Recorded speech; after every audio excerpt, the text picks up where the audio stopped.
नमस्कार दोस्तों, sugar patient kitchen में आपका हार्दिक स्वागत है। दोस्तों, छोटे बच्चे या कभी कभी बड़ी भी महिलाएं या पुरुष मिट्टी खाते देखे जाते हैं। हालांकि पुरुष बहुत कम खाते हैं, छोटे बच्चे और महिलाएं ही ज्यादा मिट्टी खाते देखी जाती हैं।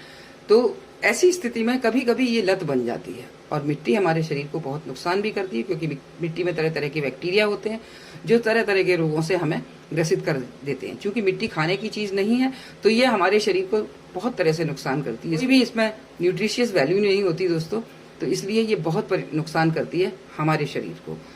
पेट में जम जाती है, पथरी कर देती है और भी तरह तरह की आंतों की समस्याएं हो जाती हैं, क्योंकि ये आंतों में भी जम जाती है और एक लेयर बना देती है जो बाद में आंतों में बड़ी चुभती भी है। तो ऐसी स्थिति से उबरने के लिए छोटे बच्चों को भी आप चौक खाना, मिट्टी खाना, इस तरह की चीजें आप कैसे छुड़ाएं, इसके लिए आज हम आपको एक बहुत अच्छा वीडियो देने वाले हैं दोस्तों। तो आज आप देखिए, ये है हमारे पास एक रेमेडी, आयुर्वेद में इसका बहुत प्रचलन है दोस्तों। इसको कहते हैं वंशलोचन। ये खास तरह के बांस से बनाया जाता है दोस्तों। जैसे बाकी पौधों में गोंद निकलता है, इसी तरह से एक बांस के पौधे में भी रस निकलता है और उसके सूख जाने पर ये वंशलोचन बनता है। इसे बांस कपूर भी कहते हैं, इसे बांस कावर भी कहते हैं, रेमडू मन्ना भी कहते हैं और इसे उर्दू में तबासीर भी कहते हैं। तो आप जो भी नाम से आप पुकारते हो, लेकिन ये बहुत फायदेमंद दवा है। लेकिन हम आज इसके बाकी जो वैल्यूज हैं उसके बारे में बात ना करके केवल हम छोटे बच्चों के या बड़ी औरतें जो काफी उम्र की हो जाती हैं या गर्भावस्था में औरतें अक्सर खाने लगती हैं इसको, तो उसी के विषय में हम बात करेंगे केवल। तो इसके बारे में एक भ्रांति मैंने ये सुनी है कि इसको अगर इस तरह से बड़े बड़े इसके पीस लेके और कपड़े में बांध के बच्चे के हाथ में बांध दो या कहीं भी शरीर में बांध दो तो मिट्टी खाने की इच्छा कम हो जाती है।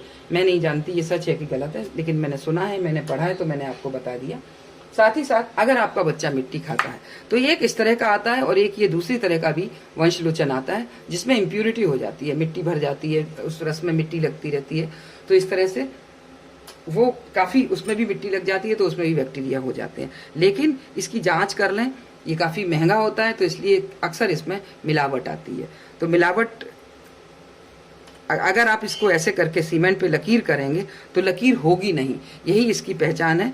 इस तरह से करके कोई भी लकीर नहीं करता ये, तो यही इसकी पहचान है दोस्तों कि अगर ये शुद्ध है तो ये आप इस तरह से पहचान लें। और फिर आप क्या करें, अपने बच्चों के लिए आप अपने बच्चों को बताएं ये बात, इसको बिल्कुल महीन पीस दें। क्योंकि अभी मैंने खा करके देखा था तो ये मुंह में जाते ही एकदम रेत की तरह से, बड़ा शुरू में बहुत ज्यादा अजीब सा लगता है, जैसे रेत खा लिया हो। तो हो सकता है बच्चे ना खाएं, तो आप इसको पीस लीजिए और पीस के आप इसको रख दीजिए और अपने बच्चों से कहें कि ये साफ मिट्टी है, वो गंदी वाली मिट्टी ना खाओ, इस साफ वाली मिट्टी को खाओ। तो इससे उनके शरीर में आयरन, कैल्शियम, ये सारी चीजें बढ़ेंगी, जिससे उनका हेल्थ भी अच्छी होगी, हाइट भी अच्छी होगी। मैं भी छोटी थी तब मिट्टी खाती थी और मेरे दादाजी या मेरी दादी माँ जो थी वो इसी को पीस के मुझे दे दिया करती थी कि इसको खाओ, और मेरी आदत उससे मिट्टी की छूट गई थी। क्योंकि कैल्शियम और जिंक और आयरन की कमी वाले लोग ज्यादा खाते हैं, ऐसा कहा जाता है। तो आप अगर वो कमी होती है तो वो भी पूरी हो जाएगी और साथ ही साथ बच्चे मिट्टी खाना भी छोड़ देंगे। उम्मीद यही की जाती है कि बच्चे मिट्टी खाना छोड़ देंगे। तो फिर आप भी अपने जीवन में, अगर आपके घर में इस तरह के बच्चे हैं या कोई बड़ा है, तो आप उसको इस तरह की चीजों से उनकी मिट्टी खाने की आदत छुड़ा सकते हैं दोस्तों।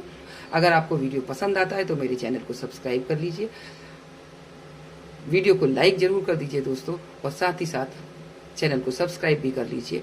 और धन्यवाद दोस्तों, अगले वीडियो में आपसे मेरी फिर मुलाकात होगी। नमस्कार।